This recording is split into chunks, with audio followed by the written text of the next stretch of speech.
Boa tarde, aspiras, a umbandistas, boa tarde aos umbandistas praticantes, boa tarde aos mais velhos, a bênção, o agradecimento pelos exemplos, como sempre. Saindo de uma reunião agora, mas com a sensação de dever cumprido, de já ter trabalhado, de já ter feito a minha parte material nesse mundo. Mais desopilado depois do último vídeo.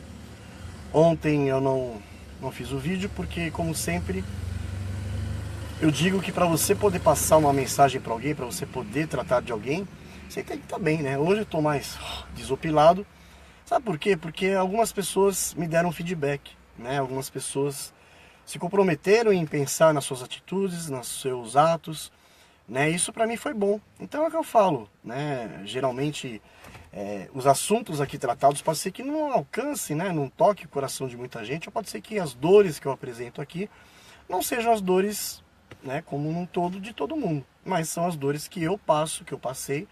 Então eu resolvi servir de exemplo para as pessoas que querem entrar na Umbanda, então que pensem bastante antes disso, dos irmãos que estão já inseridos na religião de Umbanda, que mudem, né, as suas atitudes, seus pensamentos, seus atos, e aos mais velhos, como sempre, eu agradeço pelos exemplos bons ou ruins, e sendo os ruins, me deram o embasamento para que hoje eu pudesse formar, né, uma base de pensamento, de raciocínio, e de não fazer as mesmas coisas que eu vi anteriormente. Então, para mim, está sendo bacana, né, eu parar aqui e, seja lá onde eu estou, na minha cama, seja em trânsito, ou seja parado na mesma pracinha que eu estava naquele dia, né, porque eu saí da reunião agora, do meu trabalho, então senti vontade de conversar com vocês. Bom, então, como eu falei, né, foi muito bacana a gente ter o feedback das pessoas. Muito obrigado por aqueles que teceram seus comentários, por aqueles que tocaram seus corações e de alguma forma vão colocar em prática, para que aquelas lágrimas não se repitam, tanto minhas como de vocês, como da própria Umbanda propriamente dito. E levando-se em consideração isso, né, a gente aprende dentro da religião da Umbanda a ser humilde, né, a pedir as coisas, né. Quando a gente trabalha de uma forma caritativa, quando a gente trabalha de uma forma que a gente não queira, né, benefício material em troca da espiritualidade, que a gente não quer angariar benefício nenhum material com relação, né, ao que vem ou advém da religião, a gente aprende a ter a humildade de pedir, né. Então eu peço a vocês, né, que sempre orem por mim, que sempre me abençoem, porque, como eu falei, né, um sacerdote de um templo espiritual que tem filhos físicos, ou o próprio sacerdote, né, que tem o seu templo individual, precisa sempre de orações. Então, assim como eu peço humildemente para que orem por mim, peço para que vocês possam também orar por vocês próprios e por seu irmão do lado, que também carrega um templo espiritual. E a humildade, claro, é uma grande alegria da Umbanda, né? Então não teria por que eu estar falando aqui. Eu poderia estar falando para vocês que a Umbanda o torna mais humilde, a ser mais humilde e tudo mais, mas a minha proposta é falar sobre a dor da Umbanda, né? Não sobre a alegria da Umbanda e não sobre a transformação que a Umbanda faz naquele indivíduo a partir do momento que ele aceite, né, os seus preceitos, a sua teogonia, a sua teosofia ou a sua teologia. Então, o que é ao contrário disso, né? A soberba, né? Então, a dor da Umbanda que eu vou falar hoje, pelo menos é a dor que eu sinto muito em meu coração, é quando alguém é soberbo. Quando alguém já tem em sua concepção essa condição de soberba, né? Porque vamos analisar uma coisa, todos nós que chegamos na Umbanda, sejamos aspirantes a umbandista, quando nós estamos aí na assistência, olhando, nós somos muito humildes, né? Nós recebemos ali o auxílio do Cambone-chefe, recebemos o conselho das entidades que nós nem conhecemos, recebemos abraços de médiuns que a gente nem conhece, então nós somos humildes, porque nós estamos num momento ali muito intranquilo da nossa vida. E a gente acaba, de certa forma, pulando lá para dentro, e temos também a recepção de nossos irmãos mais velhos. Ainda assim, continuamos humildes. Porque nós precisamos daqueles irmãos para nos mostrar onde é que é a tronqueira, onde está o copo do Exu tal, né? Onde está a taça da pombagira tal, onde está a capa, o chapéu, enfim. Nós precisamos das pessoas para nos situarmos naquele ambiente onde nós estamos aprendendo a conviver. Então nada mais justo do que sermos humildes e aceitarmos o conselho ou o direcionamento. Desde o sacerdote da casa até o irmão, que é um pouquinho mais velho que você não sabe quanto tempo ele tem na casa. Às vezes ele pode ter uma semana antes, ele pode ter entrado uma semana antes, mas você não sabe. Se ele vier conversar com você, você humildemente vai estar aberto para escutar. Aí vai passando o tempo, a casa que você trabalha, se for uma casa, né, preocupada, né, com a evolução espiritual daquele médium, ele vai te dar ensinamento, ele vai fazer com que você seja inserido no caminho da busca do conhecimento por suas próprias pernas, ou ele vai te dar dentro dessa casa um embasamento teológico ou de doutrina que ele acha que é o melhor para aquela casa, ou porque é como foi que ele aprendeu. E a partir desse momento você começa a se interagir das coisas da Umbanda, né? A ter conhecimento sobre a cor, sobre o dia, sobre a hora, sobre a vela, né? Sobre a essência, a regência do orixá e tudo mais. Como bater paô, como acender uma vela no congá, porque o congá acende vela, enfim, toda aquela história que a gente aprende lá no curso de doutrina, né? Ou no curso de teologia propriamente dito, né? Cito que no nosso tempo, né, temos esses dois cursos, o de doutrina e o de teologia. E a partir do momento que você está ali um ano e meio, 2 anos, às vezes 6 meses, né, dependendo de quanto você vai buscar também de cursos externos, né, e um pai que se preze não pode proibir o filho de fazer isso, muito pelo contrário, ele tem que incentivá-lo a fazer esses cursos, ele começa a não ter tanta necessidade, né, de ter, né, o acompanhamento ou o direcionamento dos irmãos daquela casa. Ou às vezes até do sacerdote mesmo. Ele começa a colocar em xeque, né, os direcionamentos daquele sacerdote. Por quê?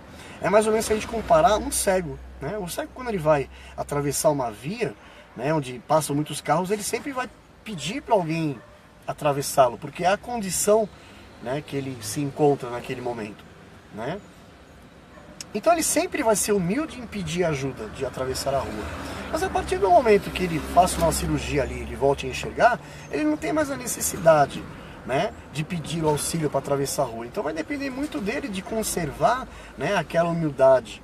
Ou, senão, ele virar soberbo e de repente ele ver um cego, né, que está ali a 200 metros dele ou 100 metros dele, e não ligar, né, não ir lá dar assistência e lembrar da condição que ele estava um dia. Isso acontece muito dentro da Umbanda, né?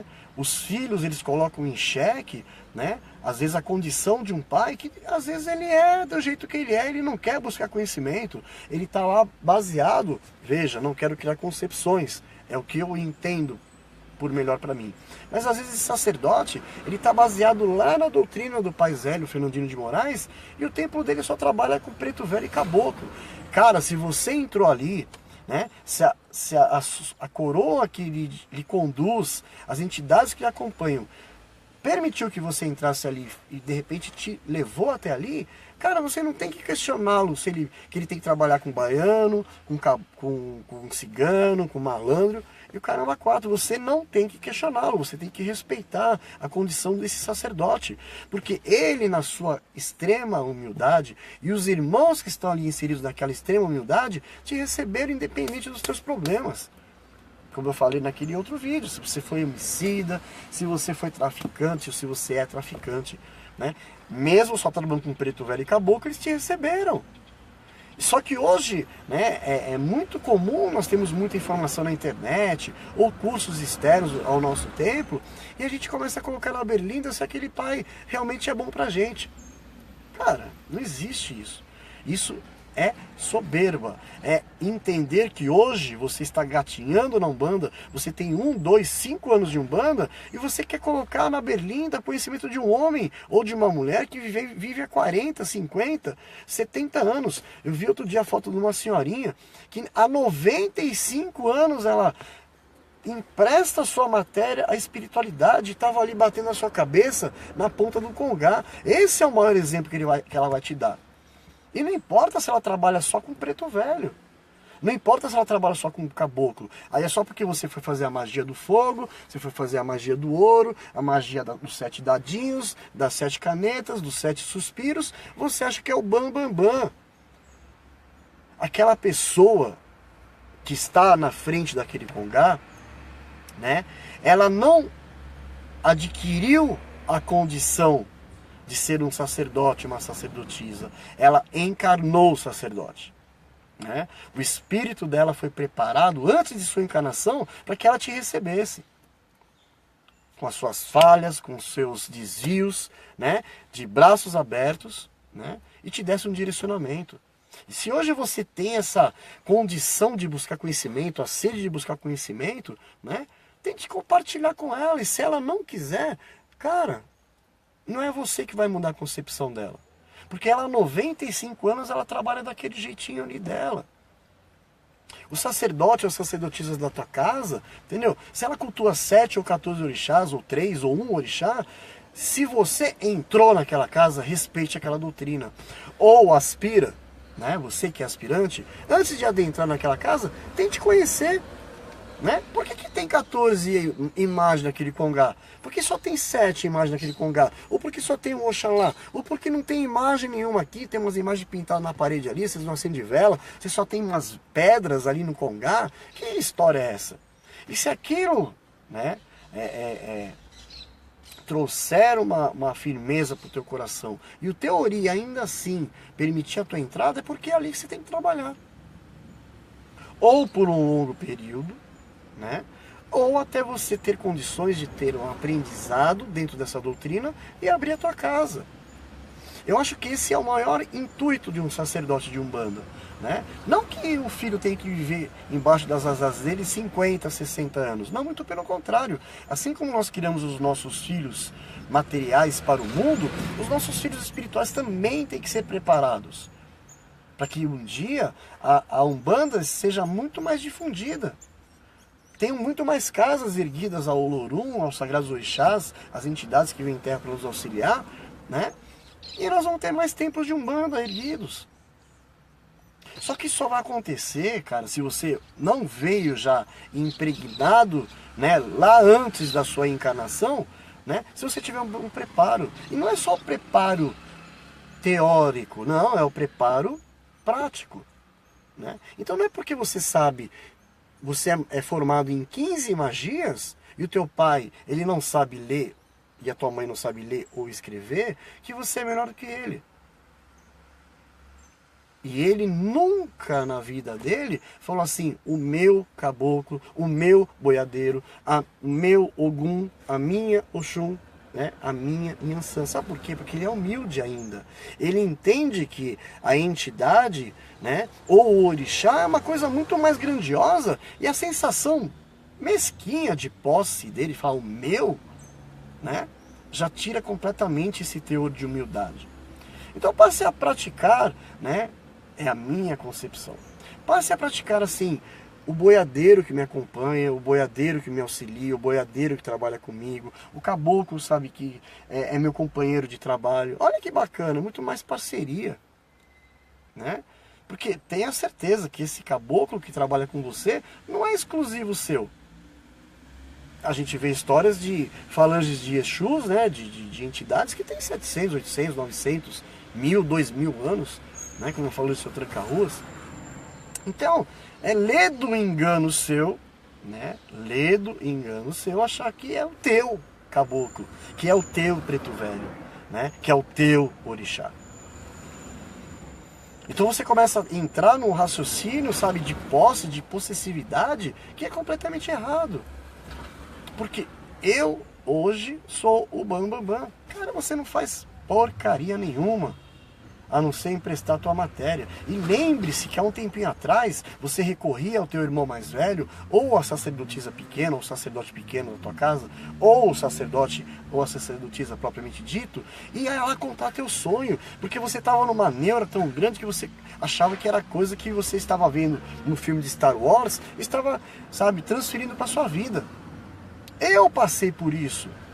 O preto velho que eu trabalho, o preto velho que me acompanha, o preto velho que me auxilia, né, me passou o nome dele eu tomando banho. Eu como filho de Oxum, né? Geralmente quando eu tô ali tomando meu banho de água doce, propriamente dito, muitas coisas ocorrem ali no meu ori, né? E o preto velho com o qual eu trabalho, ele veio ali e deu o nome dele, Pai João do Congo. Qual foi a primeira coisa que eu fiz? Saí correndo, né, como todo mundo, fui numa casa de artigos religiosos. Por favor, eu quero saber qual que é a imagem do Pai João do Congo, que é o preto velho que eu trabalho, tal, não sei o quê. Não, na época que era o meu preto velho. Que é o meu preto velho, que não sei o quê. E o cara não conhecia. Né? Aí eu comecei a ficar doido. Comecei a procurar na internet ponto de Pai João do Congo e não sei o que sobre Pai João do Congo. Não achava porcaria nenhuma. Filme de Guerra nas Estrelas, Star Wars, né? Eu tava entrando num parafuso. Conversei um dia com meu pai, né? E uma coisa que eu nunca esqueço que ele me falou. Ele falou, filho, se a entidade se apresentou dessa forma, se ela o intuiu dessa forma, acredite. Se você estiver confiando naquilo que eles estão te dando de subsídios, continue a acreditar. Aí passou 6, 7 meses, até então ninguém conhecia Pai João do Congo. Eu estou passando numa banca, isso há 20 anos atrás. Eu estou passando numa banca da Paulista, que eu trabalhava na Alameda Santos na época, e eu passei, tinha aquela revista Umbanda, não sei quem lembra, não sei nem se existe ainda. E estava lá entrevista com Pai Joãozinho Sete Pedreiras. Na época ele era presidente de uma federação. Se algum filho dele estiver assistindo esse vídeo, se chegar ao ouvido dele, ele vai lembrar disso. Pai Joãozinho Sete Pedreiras, sendo entrevistado, a entidade que trabalhava com ele, quem era? Pai João do Congo. Cara, eu chorava como criança. Mas eu também fui recorrer, sabe, às pessoas. Porque eu não tinha confiança em mim mesmo. Eu era um cego que não conseguia atravessar a rua sem alguém pegar no meu braço e me dar atenção para que eu pudesse, auxílio para que eu pudesse atravessar. E até hoje eu agradeço ao meu pai. Até hoje eu tenho a humildade de agradecer ao meu pai pelo chão que ele me emprestou, para que eu pudesse conhecer a espiritualidade que eu trabalho hoje. Para que eu pudesse hoje emprestar a minha matéria, né, para os mentores espirituais, para os patronos da casa que eu dirijo se manifestarem. Só que eu não teria essa possibilidade se meu pai lá atrás, independente dos seus acertos, dos seus erros, que eu não tenho que julgá-lo, né, me fechasse as portas. Então não sou eu que tenho que questionar o que ele fez ou faz de errado.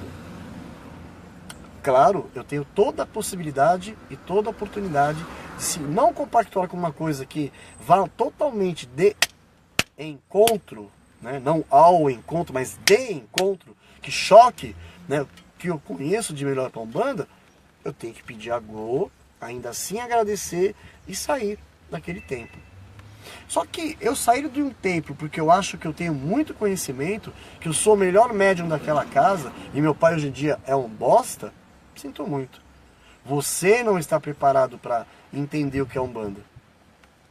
Você não está preparado para entender que espíritos muito mais evoluídos do que você, né, que não precisam nem encarnar mais, ainda se apresentam em giras de Umbanda para te auxiliar e auxiliar pessoas que vêm ao socorro delas.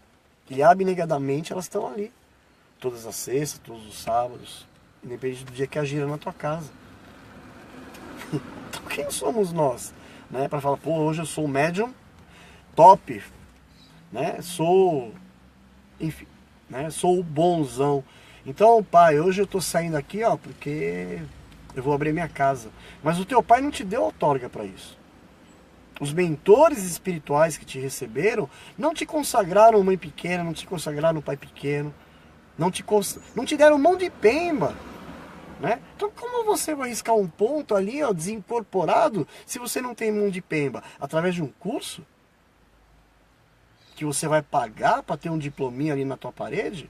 Não sei, né?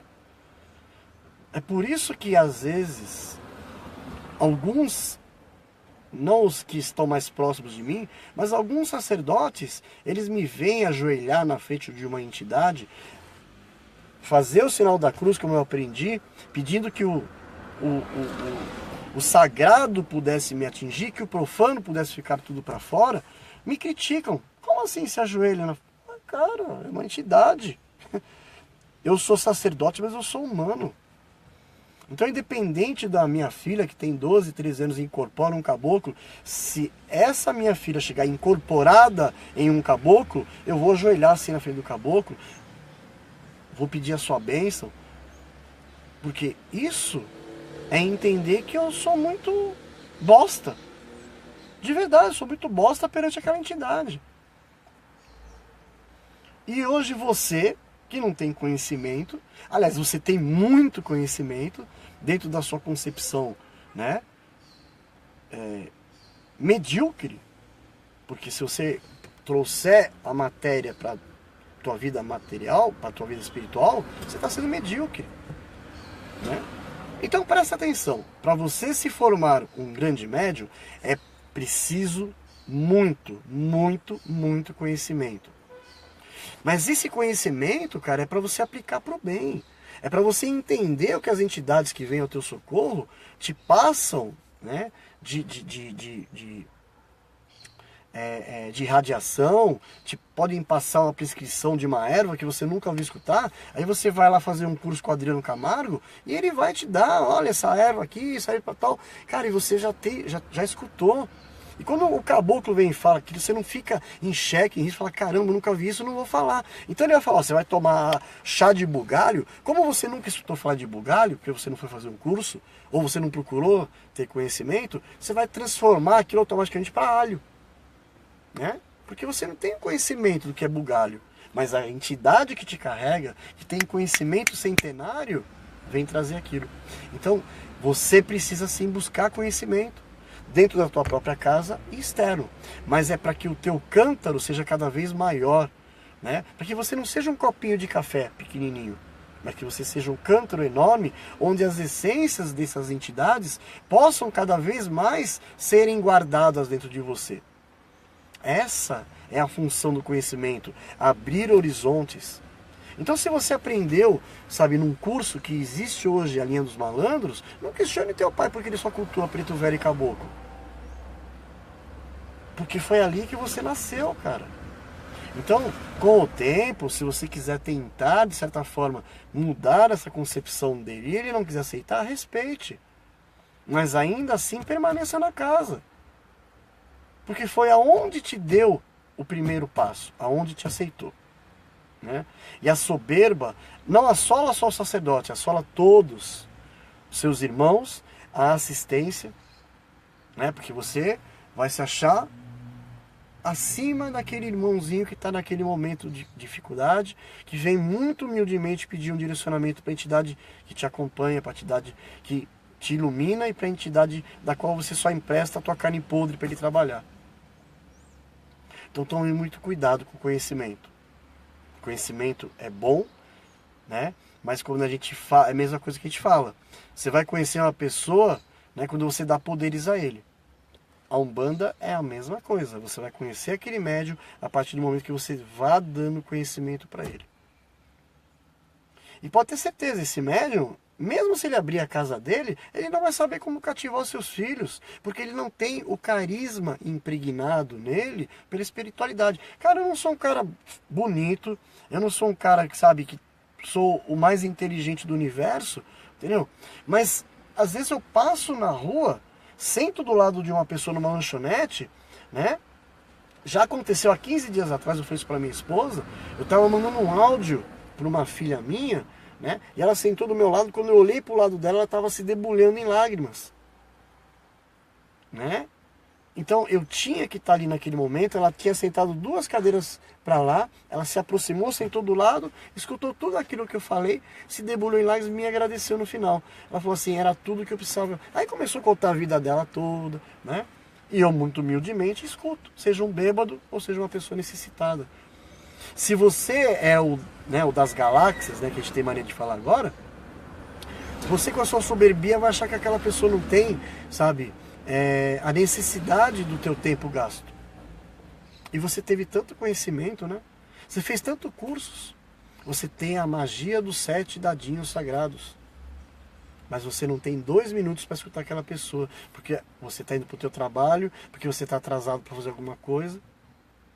Então não pensa você que mesmo com os seus 210 diplomas, né, ou com os seus 3 diplomas universitários e a tua mãe é analfabeta, né, que vai chegar um dia que você possa julgá-la, que você possa ter a soberba de colocar em xeque a espiritualidade daquela mãe.